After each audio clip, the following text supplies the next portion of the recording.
어린 시절 피부에 상처가 나면 빨간 약을 바르곤 하였습니다.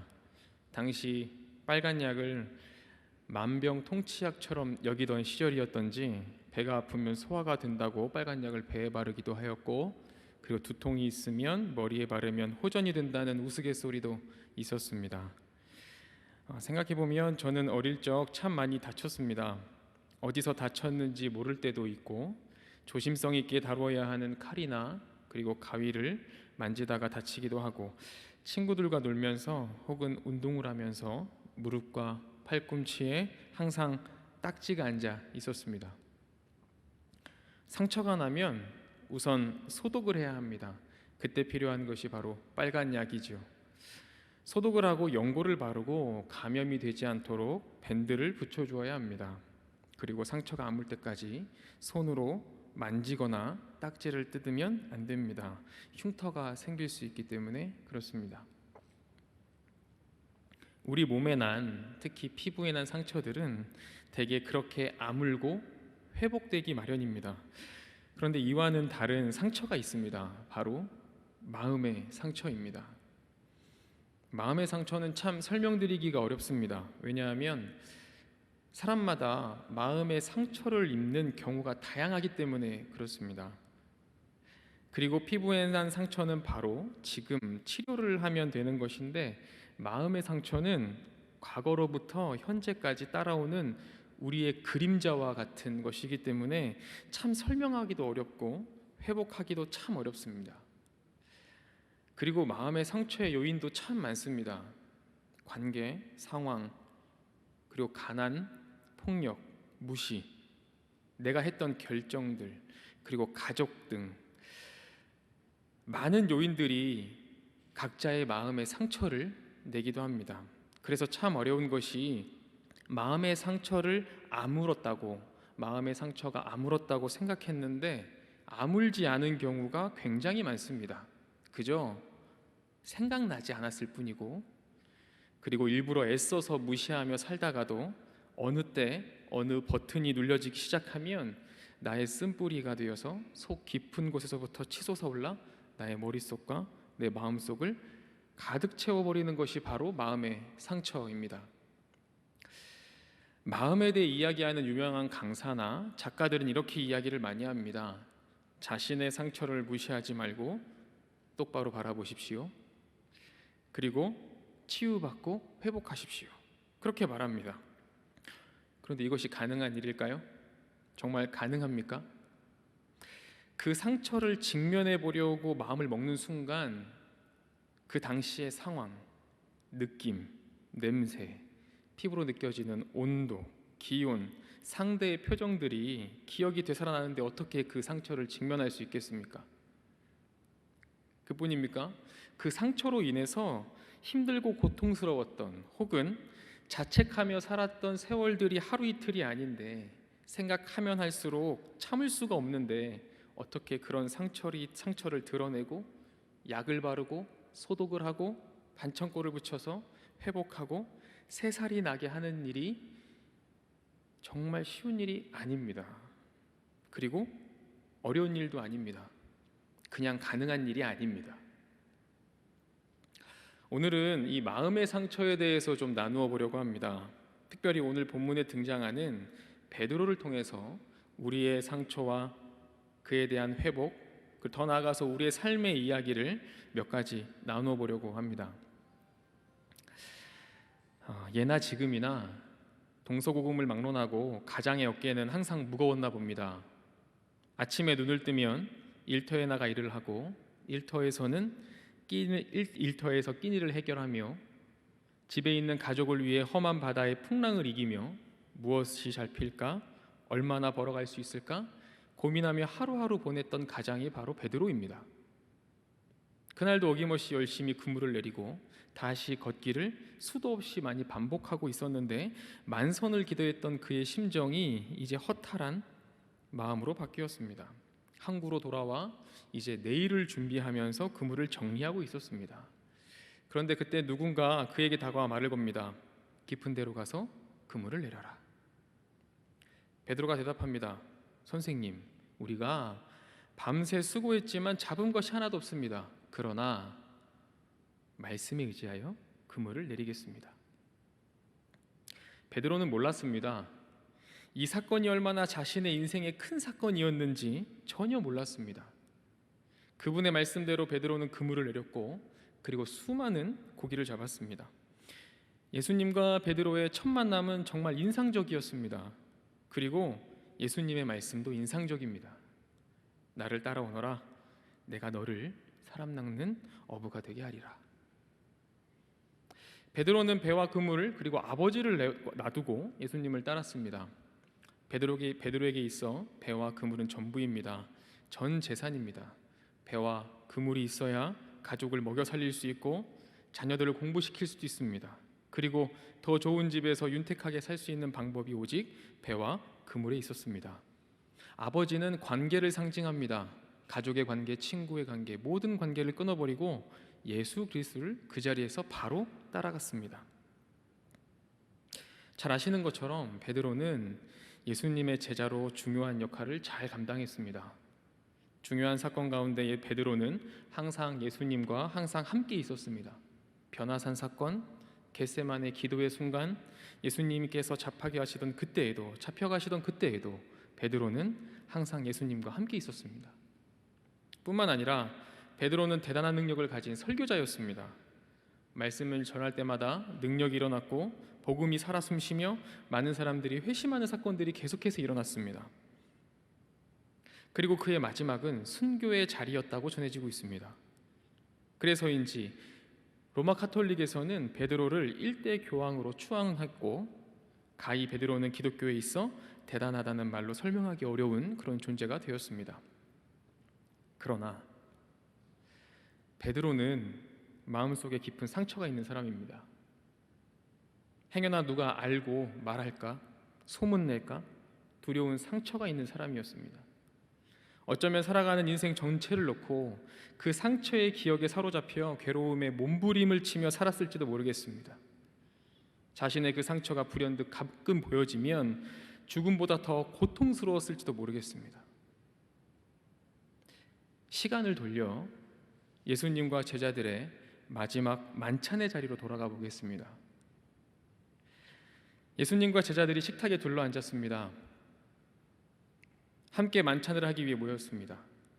만찬을 마치신 후에 예수님께서는 감람산으로 자리를 옮기셨습니다. 그때 제자들에게 말씀하십니다. 마태복음 26장 31절입니다. 함께 읽어볼까요? 시작. 그때 예수께서 제자들에게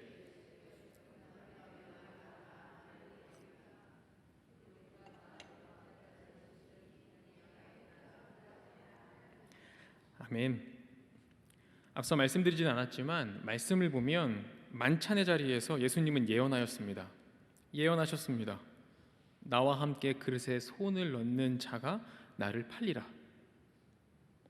제자들이 의아합니다. 예수님께서 무슨 말씀하시는지 모르겠습니다. 그러나 유다는 알았습니다. 마음에 찔림이 있었는지 유다가 말합니다. 선생님, 나는 아니지요. 그리고 또 예수님께서 말씀하십니다. 너희가 다 나를 버릴 것이다. 제자들의 마음은 어땠을까요? 예수님이 어떻게 우리의 마음을 이렇게 몰라주시나? 3년 동안 따라다녔던 것은 다 뭐길래 예수님이 이렇게 우리 마음을 몰라주시나? 어떻게 그런 말씀을 할 수 있을까? 그렇게 생각했을지도 모릅니다. 이에 베드로가 대답을 합니다. 마태복음 26장 33절과 34절입니다. 함께 읽어보실까요? 시작. 베드로가 대답하여 이르되 모두 주를 버릴지라도 나는 결코 버리지 않겠나이다. 예수께서 이르시되 내가 진실로 내게 이르노니 오늘 밤 닭 울기 전에 내가 3번 나를 부인하리라. 아멘. 우리는 성경의 내용을 익히 잘 알고 있지 않습니까? 그런 입장에서 이 베드로의 하는 말을 보면 참 낯이 뜨거워질 때가 많습니다.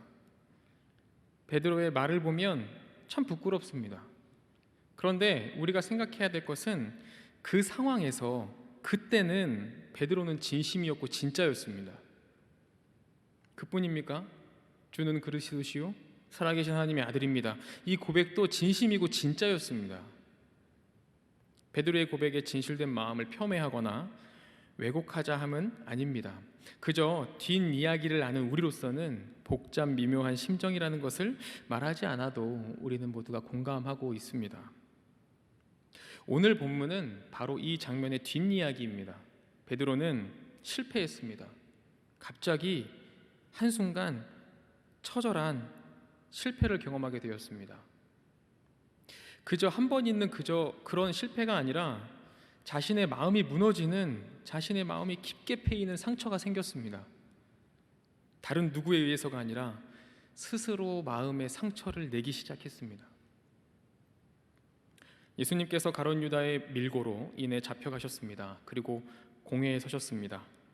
그 과정에서 처참한 모욕과 조롱을 감수하셨습니다. 그때 베드로는 바깥 뜰에 앉아 있었습니다. 다른 제자들은 어디 갔는지 보이지 않습니다. 그나마 예수님께 가장 가까이 있었던 제자가 바로 베드로입니다. 그가 바깥뜰에 앉아 있었습니다. 어떤 심정, 어떤 생각이 그의 머리를 채우고 있었을까요? 예수님과 함께했던 시간들, 기적들과 보고 경험했던 것들, 함께 식사하며 가르침을 들었던 일들, 그리고 왜 예수님은 잡혀야만 했는가? 예수님은 누구인가? 그동안 나는 누구를 따랐을 것인가? 그런 생각들이 그의 마음을 휩싸고 있을 때 한 여종이 다가와 예수님과 함께 있지 않았어? 라고 묻습니다. 그때 베드로는 부인하며 무슨 말 하는지 모르겠다. 그렇게 말하면서 그 자리를 서둘러 피해버렸습니다. 그리고 자리를 옮겨 성전 앞문으로 갔습니다. 베드로의 머릿속은 혼란 그 자체입니다. 내가 지금 뭐라고 대답한 거야? 내가 왜 그런 대답을 하였지? 고민이 채 끝나기도 전에 다른 여종이 다가와 묻습니다. 너 예수님과 함께 있지 않았어? 추궁합니다. 베드로는 부인하며 대답합니다. 나는 그 사람을 알지도 못해.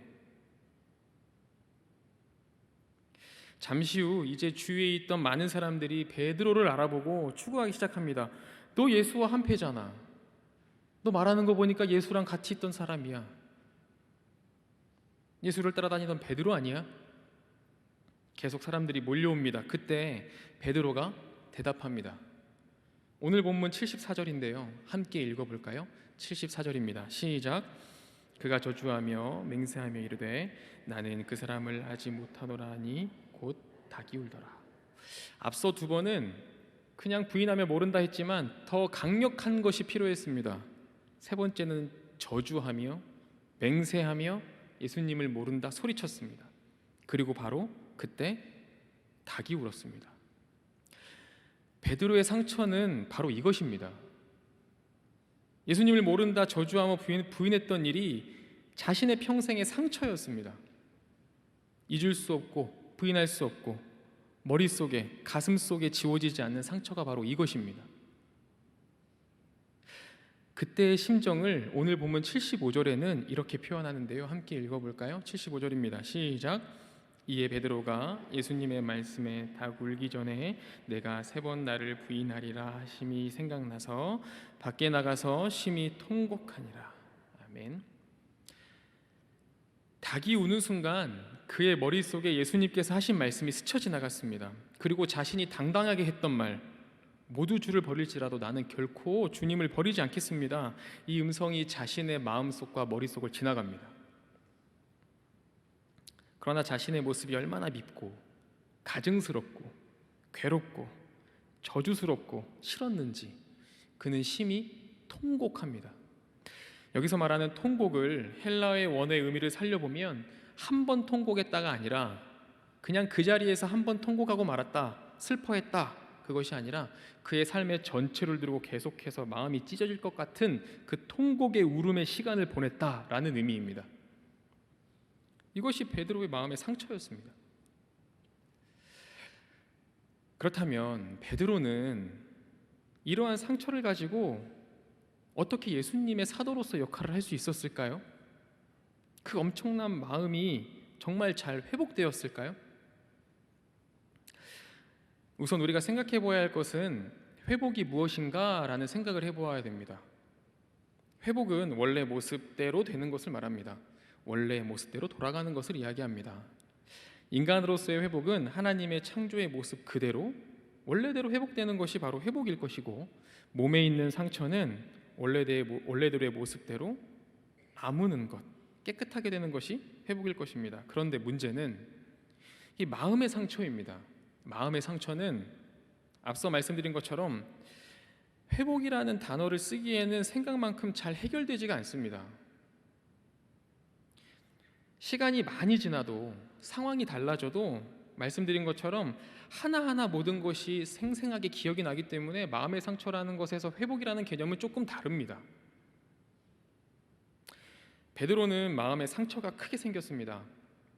다른 사람들 때문이라면 핑계라도 될 텐데 스스로가 자신의 마음에 상처를 냈습니다.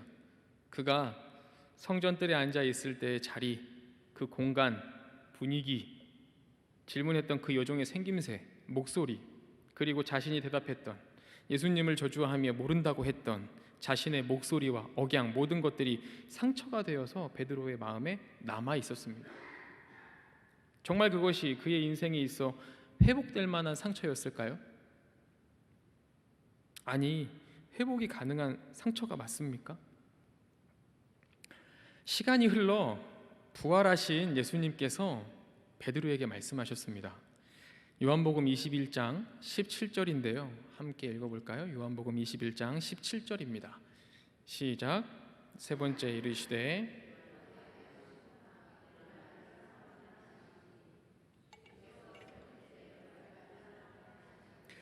베드로가 근심하여 이르되 주님, 모든 것을 아시오매 내가 주님을 사랑하는 줄을 주님께서 아시나이다. 예수께서 이르시되 내 양을 먹이라. 예수님께서 부활하셨습니다. 그리고 제자들에게 나타나셨고 제자들과 함께 식사를 하셨습니다. 그때 베드로의 마음은 어땠을까요? 자신이 한 일이 있는데 어떻게 예수님을 반가워하고 뛰어 달려갈 수 있었겠습니까? 저 구석에 앉아 눈치만 보고 가시방석에 앉은 듯 불편하고 민망하고 밥이 입으로 들어가는지 코로 들어가는지 입맛도 없고 그런 심정이었지 않겠습니까? 그때 예수님께서 말씀하십니다. 예, 베드로야, 내가 나를 사랑하느냐? 이 질문이 베드로를 살렸습니다. 죽었던 베드로의 영혼이 다시 살아났습니다. 3번 부인했던 자신처럼 예수님은 3번 베드로에게 질문하십니다. 베드로야, 내가 나를 사랑하느냐? 베드로는 답을 정말 잘합니다. 주님, 제가 주님을 얼마나 사랑하는지 주님 아시잖아요. 상처는 외부에서 주어지는 영향이 아니라 속에서 새 살이 나와야 회복이 되는 겁니다. 그래서 그런데 마음의 상처는 꼭 새 살이 안에서 나와야만 회복되는 것은 또 아닙니다. 꼭 마음의 상처가 다른 무엇인가에 의해서 덮여진다고 해서 치유가 되거나 회복되는 것은 아닙니다. 그 상처를 상처 그대로 인정하고 바라볼 수 있는 마음의 힘이 생기는 것이 회복입니다. 베드로는 예수님의 그 질문을 통해서 마음에 힘이 생겼습니다. 상처난 마음이 깨끗하게 아물고 온전하게 깨끗하게 된 것이 아니라 이제 자신의 모습을, 자신의 마음을 바로 볼 수 있는 힘이 생겼습니다. 예수님의 그 질문과 사랑을 통해 구멍이 숭숭 뚫린 나의 마음을 바로 볼 수 있었고 나 자신의 모습을 정확하게 바라볼 수 있었습니다. 그 상처난 마음에 예수님의 사랑과 마음을 담게 되었습니다. 그 일이 있은 후에 예수님은 승천하셨습니다. 그리고 그의 마음에 한 번 더 완전하게 회복이 일어나는 사건이 일어났습니다. 사도행전 2장 4절입니다. 함께 읽어볼까요? 시작. 그들이 다 성령의 충만함을 받고 성령이 말하게 하심을 따라 다른 언어들로 말하기를 시작하니라. 아멘. 베드로는 앞서 말씀드린 것과 같이 스스로 만들어낸 마음의 상처를 예수님의 질문과 사랑으로 해결할 수 있는 힘이 생겼습니다. 그리고 그에게 잊지 못할 한 번 더 굉장한 일이 일어납니다.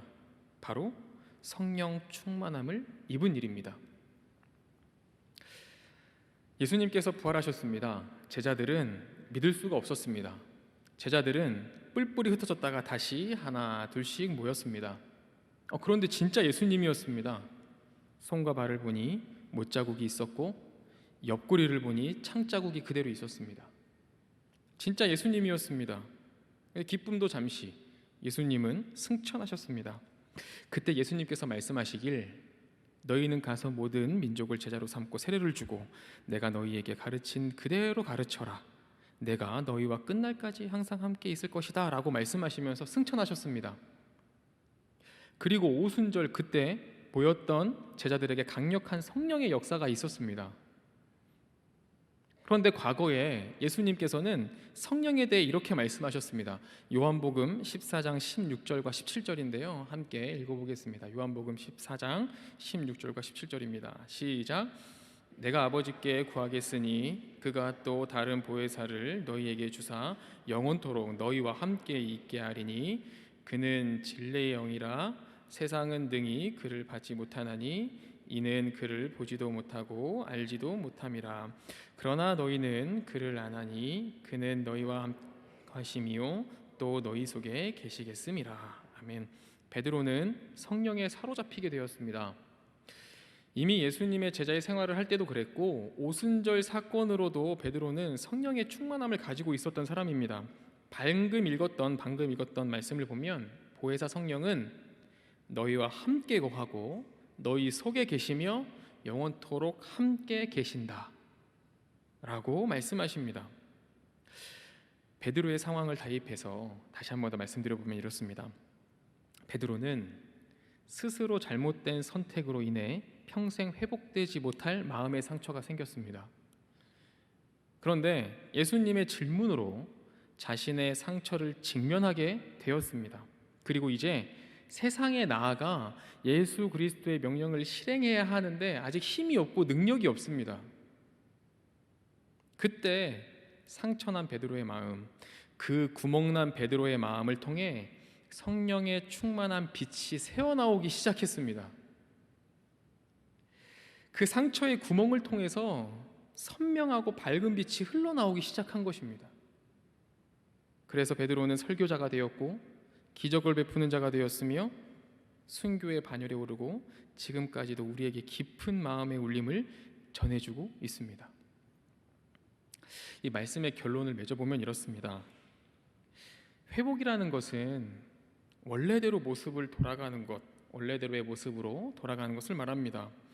피부에 난 상처는 시간이 지나면 원래의 모습이 되고 회복되는데 이 마음의 상처는 그렇지 않은 것 같습니다.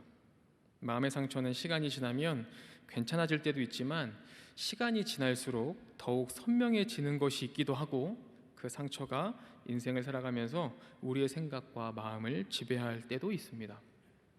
다르게 생각해 보면 어쩌면 인간이라는 존재는 마음의 상처가 많을 수밖에 없는 것 같습니다. 왜냐하면 우리는 죄인이기에 원래의 모습으로 회복해야 하니 얼마나 많은 상처와 실패와 고난이 있어야 할까 생각해 보면 우리의 마음에 상처가 있는 것은 너무나 당연한 일이기도 합니다. 베드로는 예수님의 수제자였습니다. 모든 것을 버리고 따랐을 만큼 예수님을 믿고 따르는 제자였습니다. 그리고 예수님과 항상 함께 했습니다. 그랬던 그가 예수님을 3번 부인했습니다. 심지어 예수님을 저주하며 부인했습니다. 이 순간의 선택이 그의 마음에 씻을 수 없는 마음의 상처가 되었습니다. 그 상처는 해결할 수 없는 상처입니다. 철저하게, 처절하게 실패를 경험한 베드로는 다시 일어설 수가 없었습니다. 그 상처의 잔상이 그의 삶을 뒤덮었기 때문입니다. 예수님과 함께 식사를 하고 있지만 저 구석에서 고개를 들지 못하고 식사하던 베드로에게 예수님이 질문하셨습니다. 베드로야, 내가 나를 사랑하느냐? 이 질문이 베드로를 살렸습니다. 민망하고 힘들고 괴로운 식사의 자리였지만 그래도 예수님 앞에 나아갔을 때 죽었던 그의 영혼이 다시 살아나는 역사가 일어났습니다. 우리는 여기서 중요한 것을 깨달을 수 있습니다. 마음에 상처가 있으십니까? 치유되지 않은, 회복되지 않은 상처가 있으십니까? 그렇다면 힘들어도 예수님 곁에 계십시오.